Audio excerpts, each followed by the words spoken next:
sa atong pagkatao. Wa ta kahibaw nga gikuyugan ta sa pagsulay. Unsa may atraso nganong gibiyaan man mo, wa jud siya maluoy sa inyong anak. Ingon sila why forever,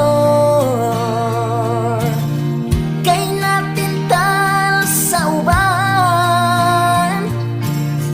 Siguro na ay bukat nga dahilan, maong siya nisulod sa lain nga door. Kung nibiya man siya, bisag na mo'y anak, di kapugan ng mga luwang nataga, nga ay reason nga nung may tabo.